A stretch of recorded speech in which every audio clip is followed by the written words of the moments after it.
So ito po mga kababayan, no?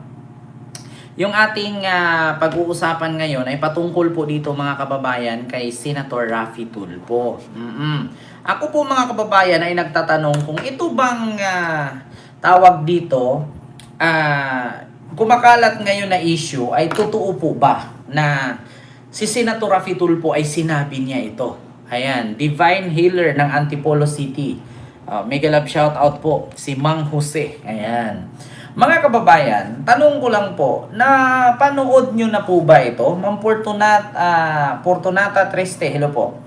Kung totoo man na ito ay pahayag ni Senator Raffy Tulfo, ay talaga namang pagpipiestahan na naman si Tulfo nito ng mga DDS. Actually, tanggap naman po ni Tulfo, no, kapag kabinas po siya ng mga DDS kasi noon nangyari po yan na in-unfollow nga siya. Pero mga kababayan, tanong ko lang, napapanood nyo na po ba yan? Ninang live mo, pinanood ko ng live mo. Salamat po, Ma'am Yas. Ayan. So tanong ko lang, Marimar, tanong ko, na napanood mo ba itong pahayag ni Tulfo? Mama Jorda, yung kay Ma'am Ima Cordova, Livy Zamora, hello po, yung kay Ma'am Yete Trinanis, ay may glove shoutout po. Tama idol, nabasa namin yung sinasabi ni Raffy Tulfo na sa page niya. Ganun pa yon? Nasa page ba ni Senator Raffy Tulfo yan, mga kababayan? Yung sinasabi niyang si Digong ang ugat ng bulok na sistema ngayon sa ating bansa? Mga kababayan? Mia, Miguel of Shoutout, Mamarilo. Ayan. Totoo ba yan? Nakita ko din yan kanina. Kasi mga kababayan, ito po ay trending at kumakalat po ngayon. Kahit i-search po natin, kahit i-search po natin mga kababayan, no, ito, pupunta tayo sa Google magtatanong ako. Ito po, mga kababayan. Senator Raffy Tulfo sinabing si Digong ang ugat ng bulok na sistema ngayon sa Pilipinas. So malaman naman natin yan. Duterte ang ugat ng bulok na sistema. Raffy Tulfo hindi nagpaligoy. Ganun ba to, mga kababayan? So pagpunta natin sa image, lahat po talaga, mga kababayan. Lahat po sa image, kahit bubuksan mo, puro po talaga yan Raffy Tulfo, yung mga nagpo-post. Ito, Raffy Tulfo, wife declared 1 billion network. Tapos ito, kumpleto yan mga kababayan. Duterte ang ugat ng bulok na sistema. Duterte ang ugat bulok ng sistema. Duterte ugat bulok ng sistema. Ayan, Duterte ugat bulok ng sistema. Totoo po ba mga kababayan? So kung totoo man, naku po mga kababayan, no? 4 hours nga lang ang tagal ng live, sabi ni Ma'am Livy Zamora. Ganun ba? Yan, nakita ko kanina. Totoo ba yan, Ma'am Livy Zamora? 4 hours sa live ni Tulfo na sinabi niya? Correct po ang sabi ni Sir Raffy, sabi ni Lee Classic. Kailan ka ulit mag-cook? Alam mo, sa totoo lang Marimar, kahit araw-arawin natin mag-cook, walang problema. Pero kung araw-arawin mo yung kabubuhan mo na DDS ka, walang gamot dyan, walang lunas. So ngayon mga kababayan, sa bagay, no, kung totoo man to o hindi, itong pahayag ni Raffy Tulfo, isa lang naman ang aking masasabi. Totoo naman talaga, si Digong talaga ang umpisa, ang nag-ugat ng bulok na sistema ngayon. Diyos ko naman, maitanggi ba natin yan?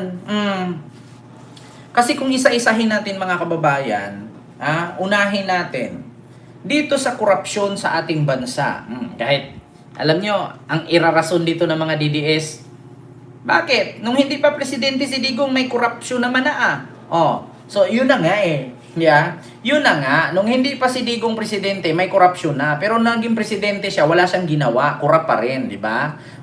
Kaya para hindi kayo mapuna, di ba mga kababayan, para hindi kayo mapuna na mga DDS kayo na bobo kayo sumuporta kay Duterte, di ba? Yan lang isipin ninyo. Kasi laging isinasagot nila, mga kababayan, lagi nilang sinasagot. Bakit? Nung hindi pa presidente si Digong, nung presidente si Gloria, si Erap, si Pinoy, di ba may korupsyon na? Ay, totoo naman talaga may korupsyon, pero mas matindi itong kay Digong. Kasi bakit? Inside job ang pagnanakaw niya sa Pilipinas. Biruin mo. Biruin nyo mga kababayan, bakit ko nasabing inside job ang pagnanakaw nila sa Pilipinas? Una, imbes ng presidente natin, ang isa sa tututol sa korupsyon, pero siya pa mismo ang nagpasok ng mga korap sa Pilipinas. Una, saan ka nakakita na magkaroon tayo ng economic advisor isang Chinese national? Paki-explain. Diba? Sige, paki-explain. Saan ka nakakita na nagkakaroon ng economic advisor ang isang presidente ng bansang Pilipinas, isang Chinese national? 'Di ba? Yan ang tanong mga kababayan. O, double time ngayon ang mga DDS mga kababayan na gumawa ng mga fake account. 'Di ba? Yan ang tanong. Saan ka nakakita ng economic advisor is Chinese national? Tapos nagpuhunan ng 1 million para sa gagamitin sa PPA, face shield, face mask na di umano pang kontra sa COVID. 1 million lang ang puhunan pero kumita ng 8 billion at nakabili ng mansyon sa Dubai. 'Di ba? Kita mo 'yan? At pangalawa, mga kababayan, saan ka nakakita na bumuo ng isang programa na tinatawag na tukhang at uubusin, 'di ba? Uubusin, di umano ang adik, pero ni drug lord walang pinatay. Sige nga. Ngayon, mga kababayan, sasabihin nyo sa amin ngayon at sabihin nyo sa comment section kung hindi ba si Digong ang ugat at pinagmula ng bulok na sistema ng ating bansa ngayon. Saan ka nakakita? Gumawa ka ng isang programa na tinatawag mong Golden Era of Infrastructure na pinamagatang build, build, build. Pero pag hinanap mo, saan po ba yung build, build, build na yan? Hindi po natin matatagpuan kasi wala po. Kapag ka ang isang airport, lumubak ang kalsada, sinimento, tinapalan, kasali na sa build, build, build ng tatay nilang karton. Kapag ang haligi ng gusali ng paaralan, may crack, finishing, tawag doon, may tawag dyan mga kababayan, pinapa-finish, pinarap, kasali na sa build, build, build ng tatay nila. 'Di ba? Kita niyo 'yan? Tapos merong pondo ang ombudsman na 15 billion para daw sa pagsugpo sa korupsyon, 15 billion fund for anti-corruption, mga kababayan. Ang nangyari ay saan napunta ang 15 billion budget ng ombudsman for anti-corruption? Ang tanong, mga kababayan, wala namang nakulong. 'Di ba? Tanong ko lang mga kababayan. Sa mga nagtatanong, totoo ba yan na may 15 billion ang ombudsman ni Martires para sugpuin ang korupsyon? Yes. Eto ngayon, sabihin nyo sa akin mga DDS kung hindi totoo yan. Eto, mga kababayan. Ayan 15 billion. Para maano natin malaman natin. 15 billion. Anti-corruption. Mga kababayan, nang malaman natin. Corruption in ombudsman. Malalaman natin yan mga kababayan, magugulat na naman tong mga mga DDS, sasabihin na naman nila fake news. May 15 billion pesos na pinagkatiwala sa inyo, sabi nyo para sa anti-corruption. Isang tanong lang po ng taong bayan, anyari? Anong ginawa ng ombudsman? Bakit po ngayon na lumalabas, ilang taon na po ng mga opisyal ng DPWH, nagkakasino pa lang? Daan-daang milyon ang nilalaro, tinataya, at kinatatalo pa sa kasino, mga nagre-regaluhan sa isa't isa ng mga sasakyan, SUV, 10 million, regalo lang kay boss. Boss! Asan ang ombudsman? Bakit natutulog sa pansitan? Anong silbi ng ombudsman? Diba? May 15 billion pesos na pinagkatiwala sa inyo, sabi nyo, para sa anti-corruption. Mula sa MWSS, inilipat ni Pangulong Duterte sa PhilHealth si retired General Ricardo Morales. Kinumpirma ni Health Secretary Francisco Duque III ang appointment ni Morales na aalis bilang board member ng MWSS. Tumestigo nga ngayong araw sa pagdinig ng Senate Committee of the Whole ang dating empleyado ng Philippine Health Insurance Corporation of PhilHealth na si Anti-Fraud Legal Officer Attorney Thorson Montesquieu na kung matatandaan natin na Monica naging kontrobersyal matapos magbiting sa pwesto dahil sa umano'y talamak na katiwalian sa loob ng ahensya. Isinawalat nito na mahigit kumulang 15 bilyong piso ang naibulsa ng mga miyembro ng Executive Committee na umano'y sindikato o mafia na nagpapatakbo sa loob ng PhilHealth. Inutusan na rin umano siya ni PhilHealth CEO at President Ricardo Morales na kausapin si Presidential Anti-Corruption Commission o PACC Commissioner Grego Bendiga upang ayusin ang issue sa overpriced na COVID-19 testing kits. Ang aking natuklasan sa PhilHealth ay matatawag po na krimen ng taon o sa English ay crime of the year dahilan sa pagsindikato sa pamimigay ng cash advance, ang interim reimbursement mechanism at ang pag-overprice at paulit-ulit na pagbili ng nabili ng IT equipments. Mula sa MWSS, inilipat ni Pangulong Duterte. Since at least 2018 ay may 15 billion pesos po na pondo ang ombudsman kontra sa corruption. Ngayon, ang tanong Martires. po ng mga kababayan natin sa harap ng napakatinding Ma'am Jenny, hello po. at napakalaganap, walang kapantay na level ng corruption na nasasaksihan natin sa flood control. No, may 15 billion pesos na pinagkatiwala sa inyo. Sabi nyo para sa anti-corruption. Ang isang tanong lang po ng taong bayan, anyari? Anong ginawa ng ombudsman? Since at least 2018 ay may 2018. Sino po ang ombudsman nun? Sino po ang presidente nun? Forget the Cabral files. Leviste made a big show, pero ang tanong, may linaw ba talaga? Hindi. The documents were incomplete. Now, bullshit na sinasabi niya, bakit hindi alam na ibang grupo yung existence ng motion for reconsideration? Dahil yung ginagawa ko, hindi dapat malaman ni Atty. Trixie. Diba? Yung dapat ginawa niya, hindi dapat malaman. Why? Baka pag nalaman ni Atty. Trixie, ibenta yung 15 billion pesos. Oo. Okay. Ang project ay, ang PACC po ay napakaliit na opisina, napakaliit ng kapangyarihan. Officials of the Philippine Health. Ang PACC po ay napakaliit na opisina. Ganito po yan, mga kababayan. Bigyan ko kayo ng kwento. No? Itong kwento na to ay totoo. Sa mga hindi nakakaalam. Ganito yan. Alam nyo ang rason kung bakit galit si Duterte kay Marcos. Alam nyo ang rason kung bakit galit si Sara kay Marcos. Ganito yan. Ganti-gantihan lang yan. Noong presidente pagkapanalo ni PBBM, ito matagal ko nang alam to, ngayon ko lang sabihin. Humiling si Digong na ang Parmali ay hindi pusisihin.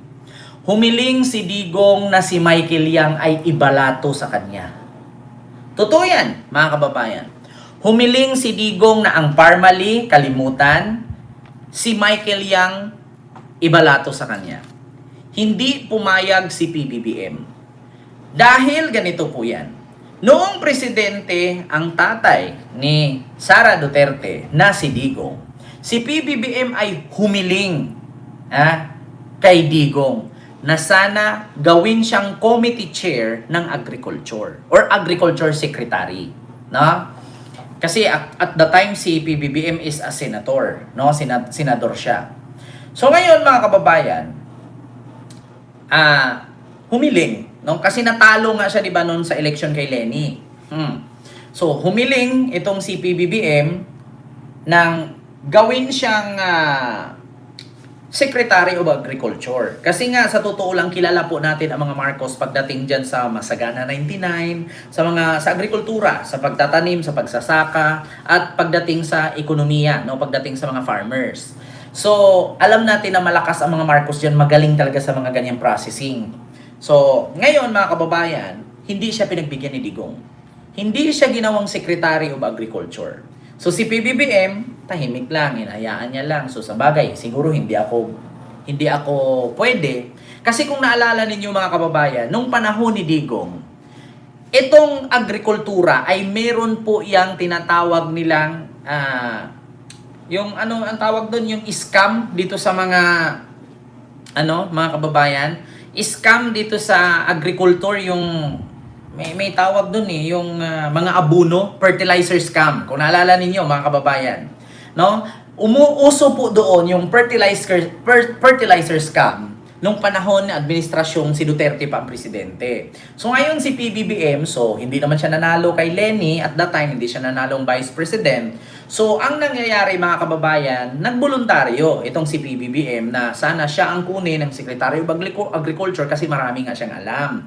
Actually, marami din po siyang mga trabahante ng tatay niya noon na makapagbigay ng advice at makatulong sa agrikultura. Kasi nga nangyari kasi itong bilyon-bilyon halaga ng pondo ng agriculture na nauwi lang sa scam, nauwi sa wala, binumbulsa.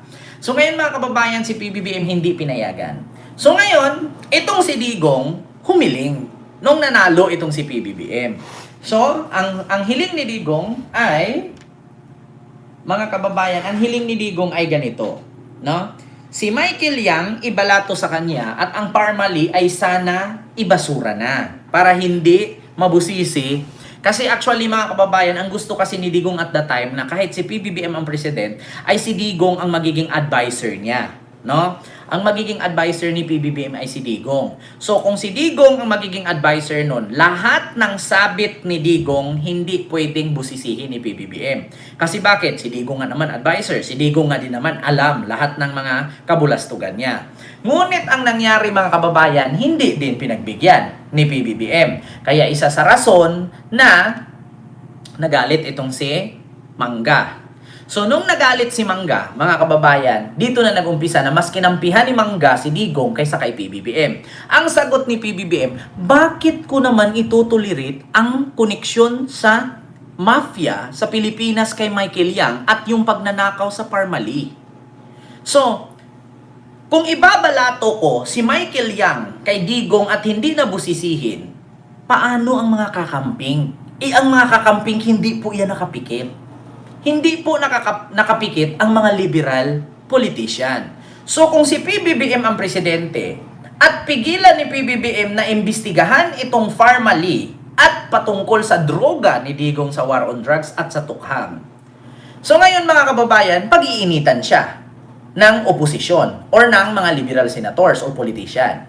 So ngayon mga kababayan, tinitimbang-timbang pa ni PBBM yun. So ngayon, mga kababayan, dumating ang panahon na parang tahimik si Marcos, lumalala ang mga Duterte. Nag-rally na sila, meron na silang mautog rally, kahit nagkasalapid na yung dila ni Digong, meron tayong presidenteng bangag noon, bangag ngayon, bangag ang ating presidenteng yan. Sabi niya. So ganon, umpisa na, tapos pumunta na sila ng Leyte, hindi sila pinayagan, nilagyan ng mga backhoe, mga bulldozer yung plaza, tapos hanggang sa pumunta na sila ng Cebu, doon na sabi ni Digong, alam ninyo, ang palatandaan ng nagdodroga silang dami. Kasi nung nagkita kami, biglang gaganon, pag nagdroga, biglang tumutulo ang sipon. Sabi niya ganon. Sana all may sipon. Ganon yun, mga kababayan. So, ang nangyari, ayun na. Hanggang sa nakulong na si Kibuloy dahil sa kaso na ganyan, tapos hanggang sa doon na si Sara nagmura na, putang ina mo, Bongbong Marcos, Lisa Marcos, Martin Romualdez, huwag kang mag-alala, may nakausap na ako. Kung ako patayin niya si Lisa, si Bongbong at si Martin. No joke. O, doon nag-umpisa, mga kababayan. Kasi nga, ang hiling ni Digong ay protektahan ang kanyang mga kaalyado na sumabit sa korupsyon, mafia, sindikato, at panlilinlang sa taong bayan. Si PBBM na nahimik. Hindi nila tinatantanan yung tao. Porket alam naman kasi nilang hindi sumasagot si BBM at hindi pumapatol sa ganyang issue. Kasi ang nasa bokabularyo ni PBBM ang taong bayan. Kung papatulan ko yung gulo at paninira nila sa akin, buong Pilipinas babagsak. Kung magpapaapekto ako sa paninira nila sa akin, ang Pilipinas ang mahirapan, hindi ako. So, hindi pinakinggan, hinayaan pa rin ni PBBM. Dumating ang araw na parang mas lumala na talaga sila dahil sa hiling ni Digong na ibalato si Michael Yang, isarado ang issue sa magnetic lifter at bigay sa kanya lahat ang Parmali issue na hindi na busisihin. Hindi pa rin sila tumigil. Nung inaresto si Kibuloy, andun sa stage, barag-barag na ang lolo ninyo. Hindi na alam yung pinagsasabi kasi nga wala ng fentanyl hindi naturukan, hindi nakainom.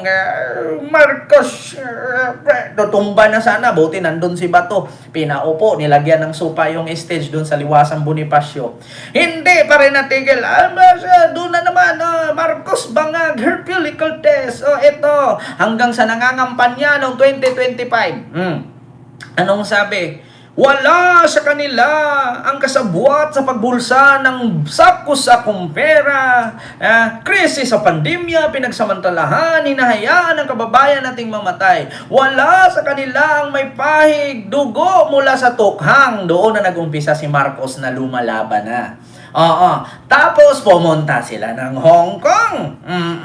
Pagpunta ng Hong Kong, sabi ni Digong, alam niyo yung balita ko, may warrant daw ako. Totoo yan. May warrant ako. Sa totoo, pag ako hinuli na subiit, kasi pagdating ko doon, yung mga prosecutor sa ICC, pagsasampalin ko yan, pagsisipain ko yan. Ayun, pagdating sa airport, inaresto. Tapos pinalo nung asawa yung pulis sa ulo, tsak nabukol. Tapos ang sabi, I am Rodrigo Roa Duterte. My middle name is Roa. Diba? Pag ako namatay, gumawa kayo ng rebulto. Kung si Rizal may hawak na libro, ako nakaganto. Pag $5 lang bawat isa, nakaganto. Kita nyo? Totoo lahat, pinagdugtong-dugtong ko. Ngayon mga kababayan, ganito yan. Kung hindi nila hinamon si Marcos, no? Kung pinagbigyan nila si Marcos, edi sana pinagbigyan sila. Pero mga kababayan, ang inisip ni PBBM ganito. Yung tatay ko, nung presidente noon, nasa loob ng Malacanang, trinaydor pa rin ang tatay ko. So do you think kung kakampihan ko ang mga Duterte, hindi ko ilabas ang kanilang mga baho, sinong makakalaban ko? Ang mga oposisyon or ang Liberal Party. So ngayon mga kababayan, kung pinatuloy ni PBBM na protektahan si Digong at ang kanyang mafia group, ang makakalaban ni PBBM ay ang mga liberal politician. Hontiveros, Trillanes, Bam, Kiko, Laila de Lima, Makabayan Black, lahat yan, Gabriela, Kabataan, lahat yan, mga kababayan, magiging kalaban ni Marcos.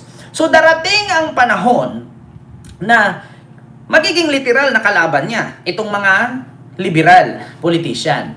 So darating ang panahon na si Marcos magiging tuta lang ni Digong, just like Gloria. Magiging tuta lang.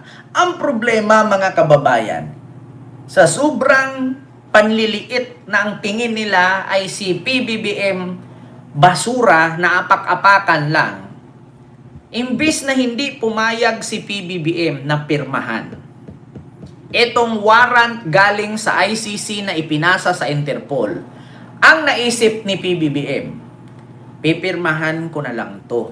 Bakit? Para tumigil na ang gulo. Pag nakulong si Digong, mapilayan ang 4 na paa nila, 3 na lang ang paa, mahihirapan na silang bumangon. So yun, pinirmahan. Ayun, inaresto, kulong. Yan ang rason, mga kababayan. Gantihan lang yan. Diba? Hindi nyo ko pinagbigyan, hindi ko rin kayo pinagbigyan. Nung hindi pinagbigyan, ayun, pinagmumura si Marcos, binantaan na patayin. Ayun, nakulong. Di tahimik. Diba? Ganun yun, mga kababayan. Yan ang katotohanan ng totoong kwento dyan. Si PBBM humiling ng posisyon, hindi nila pinagbigyan. Pero nung sila ang humiling na ibalato ang Parmali at si Michael Yang, hindi sila pinayagan. Kaya, darating ang panahon siguro mga 2027 or 2026 quarter, yung Parmali at si Michael Yang mabubusisi yan. Maniwala kayo sa akin mga kababayan. Yung paglipat ng pera mula kay Duque papunta sa DOH, papunta sa Parmali, mabubusisi yan. Mark my word. Yeah? Kaya mga kababayan, tama nga kung totoo mang sinabi ni Rafi Tulfo ang pahayag na si Digong ang ugat sa bulok na sistema ng ating bansa, 101% totoo po yan. Si Digong po talaga ang umpisa ng sistemang bulok. Kasi bakit na, mga kababayan, bakit ko nasabing bulok? Tignan ninyo ang Davao City. For almost 3 decades sila na namuno dyan. Bakit yung baha hindi nila marisolba? Baha lang yan. Bakit hindi mariresolba? Kaliit ng Davao City. Ang Davao Region malaki, pero yung Davao City maliit, parang Santa Mesa lang yan. Pero bakit yung baha hindi nila marisolba? So do you think ang buong Pilipinas mariresolba nila? Hindi po, lalong mabubulok. Yeah? Lalong mabubulok. Idadaan lang tayo sa sinasabing 3 to 6 months kapag ako nadalo. Ubusin ko ang krimen, ubusin ko ang droga. Putang ina, naubos ba? Anong sabi niya kay Jessica Soho? Mr. President, sabi mo 3 to 6 months maubos ang droga. Sinong nagtanong? Sino? Kami, taong bayan, media, journalist. Ito, listahan dito yung mayor, congressman, governor, police, retired general, may isa dito, chairman. Awak ko yan, pero iuwi, mabigat. Ito ang droga sa Pilipinas. Mabigat, iuwi mo yan. Kita mo, ang bigat. Yun ang sabi niya kay Jessica Soho. Diba? Kita nyo, mga kababayan? Totoo, diba? Tama ba ako? Gusto nyo ba i-play ko pa yung interview ni Jessica Soho? Kapag ako nanalo 3 to 6 months, ubos ang droga. Pero nung in-interview, Mr. President, sabi mo 3 to 6 months, ubos ang droga. Droga, ito, kita mo to, ganyan kakapal, bigat, ibagsak ko, hindi ko kaya. Kahit bigyan nyo ako ng 20 years, hindi ko kaya. Maghanap kayo ng Marcos somewhere, someday, somehow. Kita nyo yan? Gaatog-atog kag presidente, kaya di man giday mo kaya. Kayabangan lang kasi lahat yung kay Digong, puro yabang lang. Yabang lang talaga. Alam nyo yung pabida-bidang magpresidente, tas pag in the meantime, di ba? Diba, Sir Jun Morales, maraming salamat sa yung super chat. Ito, listahan, Ked. Ito, mabigat. Ito, ha. Totoo yan, mga kababayan. Sabi ni Digong kay Jessica Soho, gusto yung mapanood. Sige, papanood natin, ha. Pinangako niya yan. 70%. 80%. Pag ako naging presidente, 3 to 6 months, ubos ang droga. Sabi niya yan, ha. Ito. Jessica Soho, Digong. Patuod natin sa inyo para malaman ninyo. Meron pong live na panayam si Jessica. Mr. President, 6 months po yung pinangako nyo nung kampanya na matatapos itong problema natin sa droga. Mr. President, 6 months po yung pinangako nyo nung kampanya na matatapos itong problema natin sa droga. And then you asked for an extension nung September kung hindi ho ako nagkakamali. May mga nagtatanong ho kasi hanggang kailan daw ho ba yung kailangan? Sino yung nagtatanong? Mga tao po. Sino nga Kami sa media, mga tao. Yung Paunin mo ito. ano ito po? Explain ho natin sa ating mga This viewers. is the drug industry of the Philippines. Hindi ko ito kaya, puro pangalan yan. Putang ina. Tapos nangako ka. Ibudol, di ba? Ngayon mo ipamukha kay Sara na budol si Marcos. Saan banda na budol si Marcos? Yung pangakong 20 pesos ang kilo ng bigas, natupad. Yung pangakong Uniteam, natupad. Saan? Yung mga liberal politician, naging kasama ngayon ni PBBM. Si Sara lang ang humiwalay. Kasi unity nga. Ano ang pangako ni Digong? 3 to 6 months pag ako nanalo, ubos. Pero anong sabi niya dito? Ito ang drug industry ng Pilipinas. Hindi ko kaya, mabigat. Ito Kami sa media, mga tao, yung Maunin mo ito. Baunin mo ito. Explain ho natin sa ating mga This viewers. is the drug industry of the Philippines. Hindi ko ito kaya. Puro pangalan yan. Police, sa mga generals, mayors, governors, may mga congressman dalawa, isa dito, pati barangay captains. Ito ang droga ho ng Pilipinas. Ibagsak ko lang kasi mabigat. Kita mo? Diba? Ibagsak ko kasi mabigat. Kita mo? Ganyan kabudol si Digong. Ako, pumatay. Yes, 6 or 7. Correct. Very correct.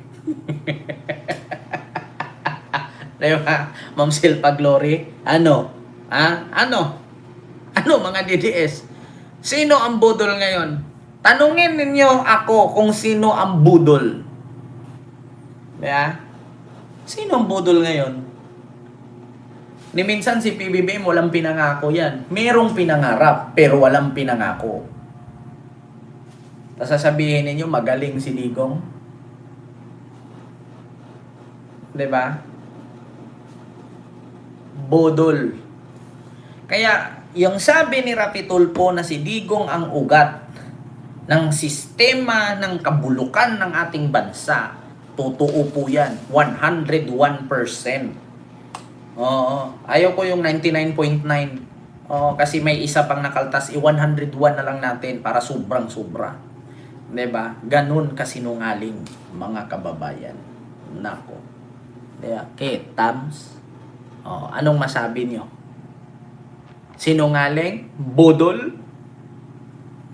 Totoo yan.